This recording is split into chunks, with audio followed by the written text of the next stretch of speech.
book that I wrote grew out of a course I taught, and I'm still teaching at the U for about the last 15 years, called Journalism and Literature. So I had noticed over the years that a lot of my favorite writers had journalism backgrounds.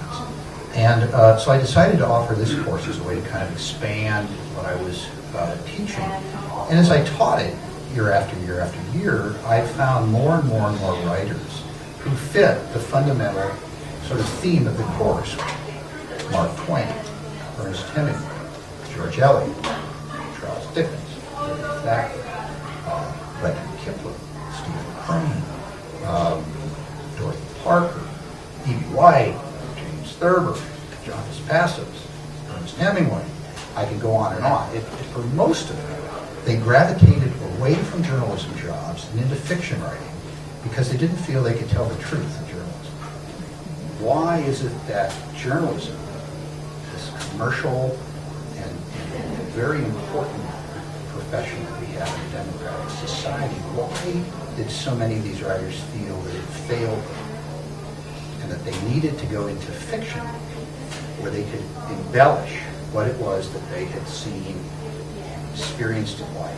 I think there's two kinds of honesty. There are the facts of what happens, and that's what the newspaper is generally about. And then there's this truth that's what Doug's talking about, is that the novel is the thing that people remember, that reverberates in their soul. And these stories are great, and people will remember them. I did some tragic and wonderful things. This one was about a state trooper who was diagnosed with brain cancer, 4 young kids at home, and the photographer and I moved in with them for 3 months and documented his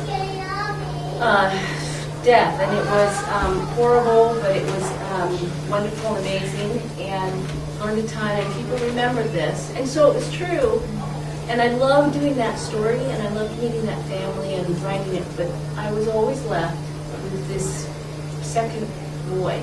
Sabella worked for the Richmond, I think it was called the News Leader when she started, and ended up working for the Richmond Dispatch. I think they absorbed that paper, and ended up having a fascinating career in covering government issues in the state of Virginia.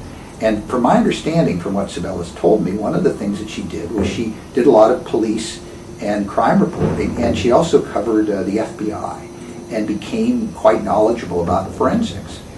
While deciding to homeschool her boys, she was looking for something to do, and she ended up striking upon the idea of writing novels. And she wrote a novel, a kind of a police mystery novel with a woman FBI agent who was her protagonist. She used her journalism background, and she's incorporated that work into her books, which give them a lot of their verisimilitude, we call it, their texture of reality.